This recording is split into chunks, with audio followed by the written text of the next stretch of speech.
आगामी निवडणुकांकरता भाजपचा मराठी मतांवर डोळा आहे।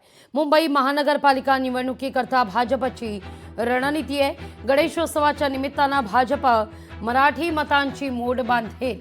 मुंबईतल्या सार्वजनिक मंडळांना भाजप साथ घालणार आहे। कोकणात जाणाऱ्यांकरता मोदी एक्सप्रेसच्या 2 ट्रेन आणि 500हून अधिक बसेस सोडल्या जातील।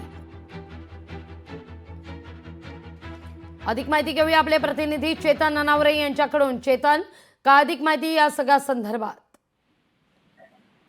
निश्चित लागवी गणेशोत्सव तोंडावर आलेला आहे आणि अशा परिस्थितीमध्ये आपण पाहिलं असेल नुकत्याच झालेल्या बेस्टच्या निवडणुकीमध्ये सुद्धा भाजपच्या दोन्ही जे पॅनल होते, एक शशांकराव आणि दुसरं प्रसाद लाड, या दोघांनी 21-0 असा ठाकरे गटाचा धुव्वा उडवलेला होता ठाकरे बंधूंचा। आणि त्यानंतर आता मराठी मत आहेत, मराठी कामगार आहेत, ते आपल्या बाजूने असल्याचं कुठेतरी भाजपला जाणवू लागलेलं आहे। आणि अशाच परिस्थितीमध्ये आता प्रत्येक वॉर्डमध्ये, प्रत्येक विधानसभेमधील मराठी मतदारांना आपल्याकडे आकर्षित करण्यासाठी आता एकंदरीत प्रत्येक वॉर्डमधून अधिकाधिक एसटी बसेस आणि खाजगी बसेस सोडण्याच्या आदेश आहेत ते भाजपकडून देण्यात आलेले आहेत। त्यामुळे भाजपचे पदाधिकारी असतील, आमदार असतील आणि माजी नगरसेवक असतील, त्यांकडून जवळपास आतापर्यंत 500हून अधिक बसेसचं नियोजन करण्यात आलेलं आहे। याशिवाय 2 विशेष ट्रेनही भाजपकडून मोदी एक्सप्रेस म्हणून कोकणामध्ये सोडण्यात येणार आहेत। त्यामुळे कोकणी माणूस जो मोठ्या संख्येने मुंबईमध्ये वास्तव्यास आहेत, मुंबई महानगरपालिकेमध्ये त्याचं मतदान आहे ते कुठेतरी एक मोठ्या प्रमाणामध्ये गेम चेंजर ठरू शकतं आणि हीच मतं आता आपल्याकडे आकर्षित करण्याचा प्रयत्न भाजपकडून सुरू झालेला आहे।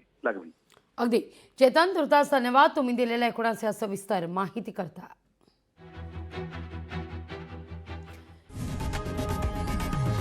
लोकशाही मराठी ऐका, पहा, जागरूक रहा।